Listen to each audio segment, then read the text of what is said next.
Lepo spavaj, mali Medo. Martin Voda. Bilo je jednom dva medveda.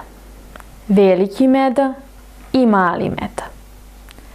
Veliki Meda je bio veliki medved, a mali Meda je bio mali medved.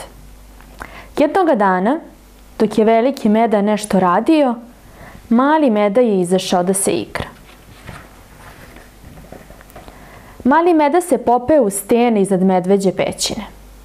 Tamo je bilo jedno mesto njegove veličine ili možda tek nešto veće.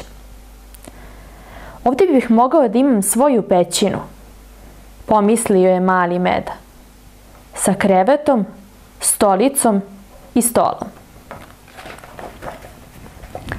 Mali Medo, zvao ga je veliki Meda, izvirujući iz medveđe pećine.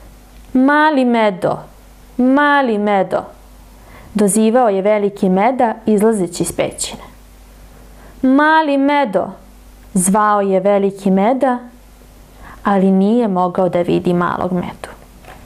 Gore sam, veliki Medo, vikao je mali Meda. Napravio sam svoju pećinu. Veliki Meda se popeo u stene iznad medveđe pećine i mali Meda mu je pokazao svoju pećinu. Ovo je moja medveđa stolica i moj sto, a ovo je moj krevet, rekao je mali Meda. Lepa ti je pećina, kazao je veliki Meda. Potrebno mi je još puno stvari, rekao je mali Meda. Veliki Meda je pomogao malom Medi da u stene prinese stvari do pećine. Mali Meda se cijeloga dana igrao u svojoj pećini. Mali Meda je počistio svoju pećinu. Mali Meda je čitao svoju knjigu. Mali Meda je sebi napravio krevet. Mali Meda je skakao po svom krevetu. Vreme je za večeru, mali Medo, pozvao ga je veliki Meda. Mogu li ovdje gore da večeram? Upitao je mali Meda. Pa, rekao je veliki Meda. Molim te, veliki Medo, rekao je mali Meda. Pa, dobro, mali Medo, odgovorio je veliki Meda. I mali Meda je večerao u svojoj ličnoj pećinici. A onda je došlo vreme za spavanje.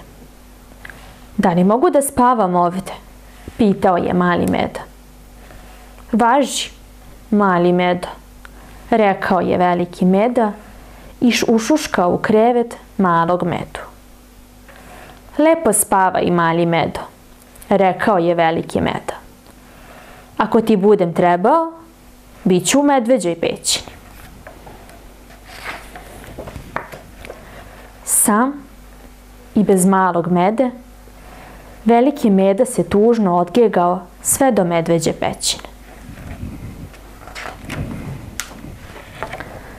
Mali Meda se uspravio u krevetu i osvrnuo se unaokolo. Ja sam veliki medved u sopstvenoj pećini, rekao je mali Meda za sebe. Mali Meda iz svoje pećine pogledao u mesec koji je sijao kroz mračno drveće. Možda je veliki Meda usamljen bez mene, pomislio je mali Meda. Mali Meda je sišao sa kreveta. Pitam se da li nedostajem velikom Medi, rekao je mali Meda za sebe. I otišao da vidi velikog Medu. Zaboravio si da mi pročitaš priču, veliki Medo, rekao je mali Meda dok se peo na medveđu stolicu. Sada ću ti pročitati, kazao je veliki Meda. Da li sam ti nedostajao, veliki Medo? Upitao je mali Meda. Nedostajao si mi, i tekako, mali Medo, odgovorio je veliki Meda. Mogao bih večeras da ostanem ovdje kako ti ne bi bio usamljen, veliki Medo, rekao je mali Meda. To bih baš voleo, mali Medo, rekao je veliki Meda. I veliki Meda je pri svetlosti vatre čitao malom Medi medveđu knjigu. Veliki Meda je sedeo u medveđoj stolici sa rukama čvrsto obavijenim oko malog Mede, dok su drva tiho tinjala na vatri. Lepo spavaj, mali Medo, prošaputao je veliki Meda. Ali mali Meda je već zaspao.